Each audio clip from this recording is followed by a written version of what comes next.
My wife blindsided me for her boss and kicked me out, so I got revenge doing exactly what the judge told me to do. Over a decade ago, I came home to discover that I was being moved out by my wife. We weren't in a great place, but I was blindsided. I was also served with a protection order that stated I could not come home without prior written permission. I had to go through my wife to see the kids, and it was in effect for 90 days. I was devastated. A relative connected me with a bulldog of a lawyer. This lady was brilliant and no nonsense. She filed a rebuttal to the protection order but told me that these things take time, and we were unlikely to see a judge before the 90 days were up. She was very clear that I must follow the court order to the letter and that if there was any evidence otherwise, I would be in an uphill battle if my wife renewed it. It only took one day before my now ex needed me to take the kids. I had crashed at a friend's house, so I had no place to take them. We agreed that I would watch them at home. I waited a few blocks away while waiting for an email. My ex called me, and I reminded her of the details of the order, stating that I wouldn't come until I had permission. This happened twice more within the first week when I waited down the street. So I told her I wouldn't leave where I was staying until I had the email, which was about 20 minutes away. I texted her to remind her. The very next day, she again didn't email. We had planned for me to pick up the kids to take them to school since their school was only a few minutes from my work. However, because I had not received written permission, I ran out of time to drive to pick up the kids and then make it to their school and work. She called, furious that I wasn't there. I reminded her about the permission and explained that I was out of time. As a result, she ended up being very late to work that day. She then wanted to grant me blanket permission to come and go as needed, but my lawyer advised against it. Follow the order. The culmination of this was a few weeks later when she once again forgot to send permission. Her boyfriend was staying over but didn't have his car with him. They both had to get to work, and that was the day I learned that he was her direct supervisor. My ex had to call a friend from work to pick up the kids and take them to school, and the friend found out. Of course, it got out at their workplace. Within a week of that, the boyfriend was fired over their relationship, and my ex was suspended. By this time, I had my own place, so the kids ended up staying with me most days. I later learned that the protection order was the boyfriend's idea.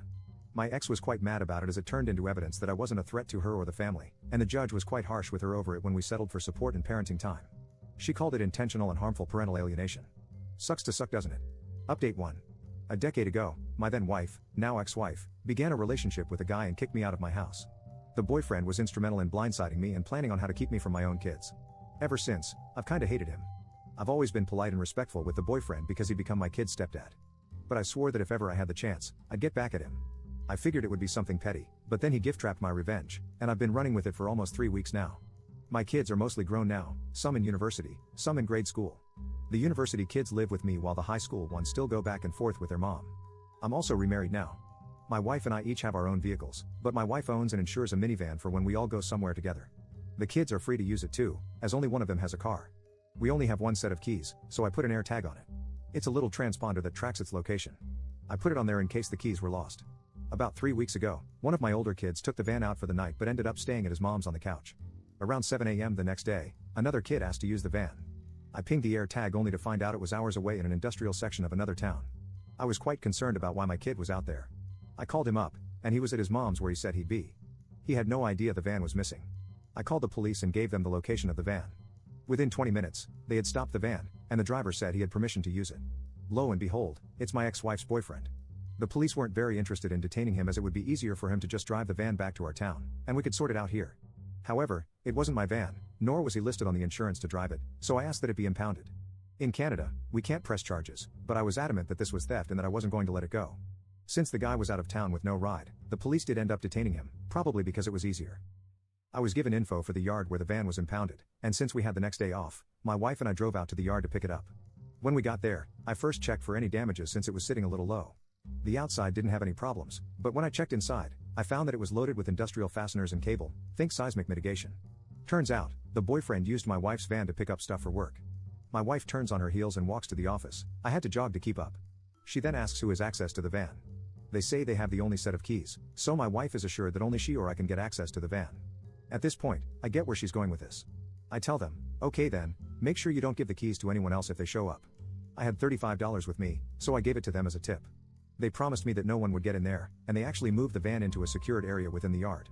Then we went home without the van. We weren't even home from the long drive when I got the first text from the boyfriend about getting the equipment. I explained that we left the van as there were expenses we were not going to pay like towing, impounding fees, daily storage. I told him that he'd have to pay for them before I pick up the van. He was super mad and swore he would pay me back, but I said no way and hung up. Within an hour, I got a call from his boss. They needed the equipment ASAP for a time-sensitive job. I explained that it was impounded and that I wouldn't have time to get it until next week now. And I wouldn't go unless they paid in advance. The boss swore up and down at me. I calmly explained that I didn't steal a vehicle to transport his stuff. The boss was having none of that, so I said I won't tolerate that abuse and hung up. Then I blocked him and his company on every platform I'm reachable on. That was 3 weeks ago. Since then, I've been able to make excuses every single time the boyfriend tries to arrange picking up the van. Often because the kids don't have the van, so I have to drive them around. The boss has gotten through a few times using other numbers, and sent a ton of emails that I ignore, but I did reply and explain that both my wife and I need about 4 hours to do the round trip, and that it needs to be paid for ahead of time, and that it's added up. $25 a day for secure storage plus towing and impound fees, etc. In addition, I wanted to be paid for the fuel the boyfriend used, as well as our travel. The boyfriend and I agreed on the standard 58 cents per kilometer, and so the boss transferred us for the total cost of our driving. By now, the van has made one trip, and our car has done two. It came to almost $600. So on Friday, it finally happened. My wife and I drove out and picked up the van. It was prepaid and ready to be released. I dropped off a dozen brews at the office when I picked up the keys and went to grab the van.